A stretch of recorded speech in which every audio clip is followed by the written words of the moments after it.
Fresh ஷோக்கு வந்திருக்கோம். So ரொம்ப சந்தோஷமாக இருந்தது. எல்லாரோட ரெஸ்பான்ஸும் அப்ரிஷியேட் பண்ணாங்க பயங்கரமாக. இந்த ஒரு ஹாலிவுட்டிஷான ஒரு அட்டெம்ப்ட்டு, அந்த ஸ்லாங்கு, இவங்களோட ஹார்ட் ஒர்க்கு, டேரக்டரோட ஆர்ட் ஒர்க் எல்லாமே பயங்கரமாக அப்ரிஷியேட் பண்ணுறாங்க.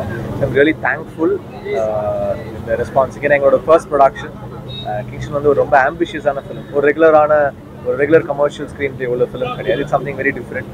ஸோ ஒரு இங்கிலீஷ் படம் மாதிரி ஒரு ட்ரையல் பண்ணியிருந்தோம். And I'm very happy that they have received it so well, and I'm thankful. Thank you so much. And Deputy Kamal direct பண்ணிருக்காரு. பிரசன்ட் மீடியா எல்லாருக்கும் ரொம்ப தேங்க்ஸ். ஸோ கிங்ஸ்டன் ஃபர்ஸ்ட் படமாக பண்ணதுக்கு நான் ரொம்ப லக்கியாக இருக்கேன். எல்லாரோட ஃபீட்பேக்கும் ரொம்ப பாசிட்டிவாக இருக்குது. படத்துக்குள்ளே போக கொஞ்சம் டைம் ஆனாலும் செகண்ட் ஆஃப் எக்ஸ்பீரியன்ஸ் எல்லாருக்கும் நல்ல ஒர்க் ஆயிருக்கு. I'm very thankful for it. இந்த மாதிரி ஒரு வாய்ப்பு கொடுத்த ஜிவி சாருக்கும் ஜி ஸ்டுடியோஸ்க்கும் ரொம்ப நன்றி. தேட்டருக்கு வந்து இந்த தேட்ரிக்கல் எக்ஸ்பீரியன்ஸாக எல்லோரும் பார்த்து என்ஜாய் பண்ணோன்னு நான் நம்புகிறேன். தேங்க்யூ. ப்ரெஸ் அண்ட் மீடியா எல்லாருக்கும் தேங்க்ஸ். எல்லோரும் பாசிட்டிவான ஃபீட்பேக் கொடுத்தீங்க.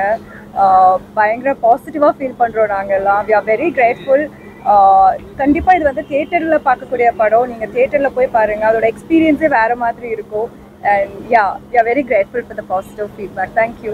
ஏன்னா ஒரு பெரிய எஃபர்ட் பண்ணியிருந்தோம். அந்த எஃபர்ட் போட்டது வந்து அது எல்லாரும் மென்ஷன் பண்ணுறாங்க. பெரிய எஃபர்ட், பெரிய ஹார்ட் ஒர்க்கு, பெரிய ஒர்க் அப்படின்னு ப்ரெஸ் வந்து தட்டி கொடுக்கும்போது ரொம்ப சந்தோஷமாக இருக்குது. தேங்க்யூ. ஃபர்ஸ்ட் படம் டார்லிங் பேய் படம் பண்ணேன். அதுக்கப்புறம் இப்போதான் பேய் படம் பண்ணுறேன். தேங்க்யூ. இது ரொம்ப கஷ்டமான படம் ஷூட் பண்ணுறதுக்கு. ஏன்னா ஃபுல் படம் நம்ம கடலில் தான் வச்சு ஷூட் பண்ணுறோம்.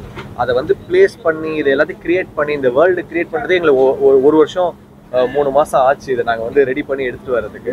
ஸோ எல்லாருடைய ஹார்ட் ஒர்க்கும் அது கடைசியில் தெரியுது ஸ்க்ரீன்லன்ற போது சந்தோஷம், ஹாப்பியாக இருக்குது. இது வேற கோல்டு, இது ட்ரெஷர். இது இன்னும் பயங்கர கோல்டு ஜாஸ்தியாக இருக்கும். தேங்க்யூ. அட்வென்ச்சர் ஃபிலிம் இது. செகண்ட் டைம் பேச்சுலர் மேடம் கூட சேர்றீங்க. என்ன அடுத்த பார்ட் ரெடியா வந்துட்டாங்களா? இல்ல கிங்ஸ்டன் 2 தான் ரெடி பண்ணிருக்கோம். சரி. அந்த பேயை வந்து காட்டி வச்சீங்க. அது எதுல இருந்து ரெஃபரன்ஸ் எடுத்தீங்க? அதான் இது பேய் வந்து ரெஃபரன்ஸாக நம்ம என்ன எடுத்தோம்னா, ஒரு கடலுக்குள்ள ஒரு ஒரு ஆள், கடல் அரக்கன் தான். அது ஒரு பாடி வந்து உப்பு தண்ணியிலே இருந்தால் என்ன ஆகுங்கிற ஒரு ஐடியா ஒன்று பண்ணியிருந்தோம். அது ஃப்ளஷ் எல்லாம் இருக்கும், ஸ்கின்னு மட்டும் பீல் ஆஃப் ஆகிடும். ஸோ ஹாஃப் ராட்டனாக இருக்கணுங்கிற ஒரு ஐடியா இருந்துச்சு. ஸோ அதுலேருந்து எடுத்து சின்ன படத்தோட எலிமெண்ட்ஸ்லாம் ஆட் பண்ணியிருக்கோம். படத்தில் பார்த்தீங்கன்னா கடல் அட்டைன்னு ஒரு விஷயத்தை இன்ட்ரடியூஸ் பண்ணியிருக்கோம்.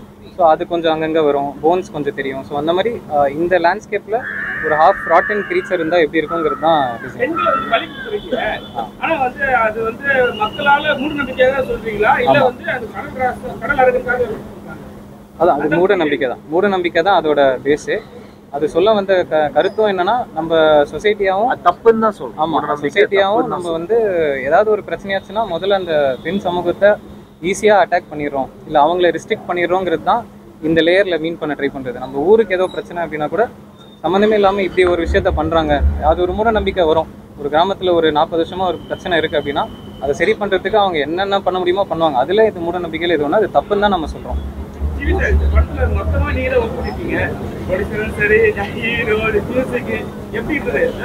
ரொம்ப கஷ்டமா இருந்துச்சு. ஏன்னா இந்த படம் இப்போ ஒரு நாள் ஷூட் பண்ணணும்னா நம்ம கடல்ல பர்மிஷன் வாங்கணும், 3 போட் எடுத்துட்டு வரணும், 3 போட் வச்சு ஷூட் பண்ணணும். ஒரு போட்ல சீன் நடக்கும், ஒரு போட்ல கேமரா, ஒரு போட்ல லைட்டிங்கு. இதை நம்ம வந்து ஒருங்கிணைச்சு ஷூட் பண்றதே கஷ்டமா இருக்கும். அதுக்கப்புறம் ஒரு போட்டு அந்த அந்த அந்த லான்ச் செட்டே கிரியேட் பண்ணோம் ஹைட்ராலிக்ஸ் வச்சு. அதுக்கு வந்து ஒரு பெரிய ஃப்ளோர் தேவைப்பட்டது.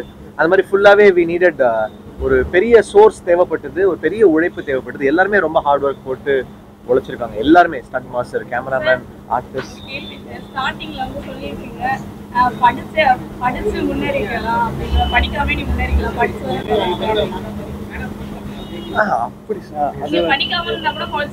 அதாவது அது வந்து என்னன்னா, இப்போ இந்த ஊர்ல இருக்கிறவங்களோட வாழ்வியல் என்ன நம்ம காட்டுறோம். ஸோ அவங்க வந்து ஒரு எப்படி சொல்ற, ஒரு எந்த ரிசோர்ஸும் இல்லாத ஒரு கிராமத்தில் இருக்கிறவங்க தான் இவங்க. ஸோ அவங்களுக்கு அவங்களால படிக்கவும் முடியல, படிக்காமல் ஒரு கஷ்டப்பட்ட லைஃப்பில் தான் இருக்காங்க. அவங்களுக்கு அந்த பையனை பார்க்கும்போது அவங்க மென்டாலிட்டியில் அப்படி அவனை சொல்லுவாங்க, படிச்சிருந்தா கூட படிக்கலனா கூட எங்களை மாதிரி நீ ஏதோ பண்ணியிருப்ப, படித்ததுனால நிறைய கேள்வி கேட்பான் பாரு. அப்படி தான் நம்ம வந்து அதை கருத்தாக சொல்ல. ஆமாம், அந்த ஊரில் இருக்கிறவங்களுக்கு அதுதான் ரெஸ்ட்ரிக்ஷன். அவங்க வந்து ப்ராப்பரான எஜுகேஷன் கிடச்சி வேறு வேலைக்கு போய் அப்படி போகல. அந்த மீனவ கிராமத்தில் அவங்க ஒடுக்கப்பட்டு அங்கே மாட்டிக்கிட்டு இருக்காங்க. அதை அந்த லைஃப்பை ரிஃப்ளெக்ட் பண்ணுறதுக்கு இந்த மாதிரி டைலாக்ஸ் தேவைப்பட்டுச்சு. சின்ன ஒரு ஊத்தல் மட்டும் அதுக்கு தெளிவுபடுத்தினேன். மீனவர் பசங்களா வந்து மேக்ஸிமம் வந்து கடலுக்கு ரொம்ப பிடிக்க மாட்டாங்க சரிங்களா? இதுல வந்து நீங்க வந்து அப்படிதான் காட்டியிருக்கீங்க சார். எதனால காட்டுனீங்க? இல்லை, அது அந்த பர்டிகுலர் கேரக்டருக்கு தான் நம்ம காட்டியிருப்போம். அவன் ஸ்டார்டிங்லேருந்தே கொஞ்சம் பயம் ஜாஸ்தியாக இருக்கிற கேரக்டராக இருக்கும். இவங்க இது இப்போ சாதாரணமாக மீன் பிடிக்க போகிறது வேறு. இப்போ நம்ம பார்த்தீங்கன்னா ஃபர்ஸ்ட் ஹாஃபில் மீன் பிடிக்கிற ஃபர்ஸ்ட் ஹாஃபில் இவங்க அந்த ஸ்மகிள் பண்ணுற எபிசோட்ஸ் இருக்கும். அதில் வந்து இந்த மாதிரி எந்த காட்சியும் இருக்காது. செகண்ட் ஹாஃபில் இவங்க போகிறதே உள்ளே போனால் எவனும் உயிரோடு திருப்பி வந்ததில்லைங்கிற மாதிரியான கடலுக்குள்ளே போகிறாங்க. ஸோ போகும்போதே அந்த பயம், இது ஒரு ஃபேண்டசி. அது இப்போ நஜம் கடல் மீன் பிடிக்க நார்மலாக அவங்க போகல. ஒரு அமானுஷ்யமான கடலில் இது வரைக்கும் போய் எவனும் உயிரோட வராத கடலில் போகிறான். ஹீரோ அந்த முடிவு எடுத்துகிட்டு போகிறாரு. இவர் கூட இருக்கிறவர் அங்கே போனால் எப்படா வர முடியும், எனக்கு பயமாக இருக்குது அப்படின்றான். ஸோ அவன் பயத்துக்காக அதை எடுத்துகிட்டு போகிறானே தவிர அந்த எக்ஸ்ட்ரீம் ஃபியர், எக்ஸ்ட்ரீம் சுச்சுவேஷனுக்கு அவன் அப்படி பண்ணுறாங்கிறது தான்.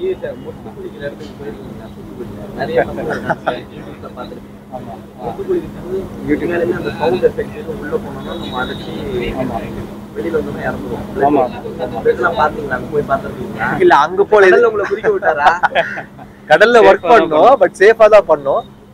நாங்க வந்து அவ்வளோ டீப்பாவோ இல்ல அதுக்குள்ள போல, நாங்க ஒரு கெனால்ல ஷூட் பண்ணோம். ஆமா, அது ஒரு பெரிய உலகம். அது இன்னொரு பிரச்சனையே நம்ம அதை கடந்துட்டு தான் இருக்கோம். கரெக்ட். டெய்லி தினமும் நம்ம பார்த்தா இருக்கோம், இறப்பும் வந்துட்டு. கரெக்ட். இந்த படத்து மூலமா அந்த கடல் அந்த மீனவர் சமுதாயத்துக்கு ஏதாவது யூஸ்ஃபுல்லா இருக்கிறதுக்கான வாய்ப்பு இருக்குமா? அந்த ஆட்கள் கூப்பிட்டு மீனவர் சமுதாயத்தை கூப்பிட்டு பார்க்குற மாதிரியான டெஃபினட்டா காமிக்கலாம், பண்ணுவோம். ஏன்னா இது ஒரு பேரலல், அதாவது நம்ம ஒரு ஃபேண்டசி கதையை தான் சொல்லியிருக்கோம்.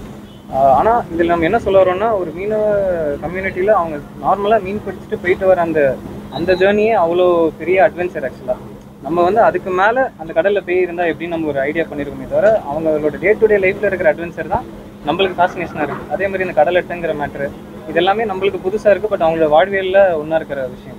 ஸோ அதை வெளில எக்ஸ்போஸ் பண்ணி ஒரு படமாக பண்ணுறது தான் இதோட ஐடியா. ஜி சார், உங்களுக்கு நீச்சல் தெரியுமா?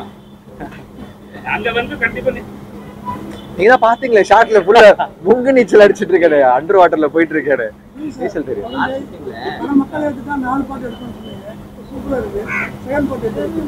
கண்டிப்பா இந்த இயர் எண்ட் ஸ்டார்ட் பண்ணிடுவோம். அக்டோபர்ல ஸ்டார்ட் பண்ணிடுவோம். சமீபத்தில் 2 மாசமா பாத்தீங்கன்னா ரத்த வாடை உள்ள படங்கள் வரல. உங்க படத்துல ஒரு சில காட்சிகள் ரத்த வாடை அடிக்குது.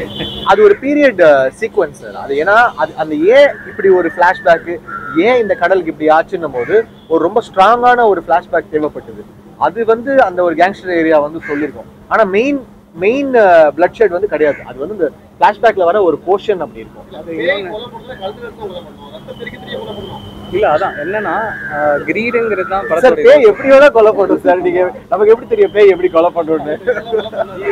சார் டெய்லி பேய் கூட வாழ்ற மாதிரி சொல்றீங்க சார். வாழ்ந்துட்டா இருக்காங்க. நீங்களும் அந்த பாட்லாம் பயங்கர எதிர்பார்ப்பு அதிகமா இருக்கு.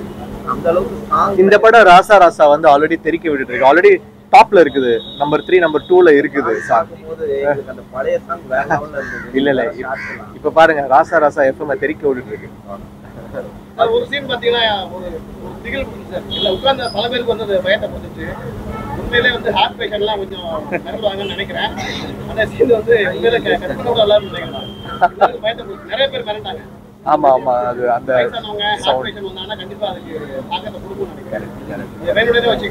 சார் பயமுறுத்துறதுக்கு ஒரு பேய் படத்துல டிஃபரெண்டா இந்த மாதிரி சீக்வென்சஸ் இருக்கும். ஓகே இதுக்கு எனக்கு பதிலே இல்லையே. நீங்க தான் ஒரு क्वेश्चन கேட்கவே மாட்டீங்க. இல்ல படத்தை பத்தி கேக்குறது. நீங்க கடல்ல போயிருக்கீங்க? இந்த ஷூட்க்கு போனோம். ஆமா, தண்ணியோட ரேவ் உங்களுக்கு எப்படி தெரியுது கடல்? ஃபர்ஸ்ட் டைம், அதனால பயங்கரமா இருந்தது, கஷ்டமாவும் இருந்தது, நல்லாவும் இருந்தது. மற்றபடி எல்லாமே செட்ல போட்டதுனால அந்த ஹைட்ராலிக்ஸ் யூஸ் பண்ணும்போதும் அதுவுமே ஃபுல் ஷேக்கிங்காகவே இருக்கும் ஃபுல்லாக. அதனால ஒரு டிஃப்ரெண்ட்டான எக்ஸ்பீரியன்ஸாக இருந்தது. அண்ட் இதில் லுக்காகவே 2 பேருக்குமே வேறு மாதிரி இருக்கும், பேச்சுலருக்கும் இதுக்கும். ஸோ அதெல்லாம் உங்களுக்கு பிடிச்சிருக்கும்னு நினைக்கிறேன். இதில் ராசா ராசா எனக்கு ரொம்ப பிடிச்சிருந்தது. தேங்க்யூ. Okay, thank you. தேங்க்யூ.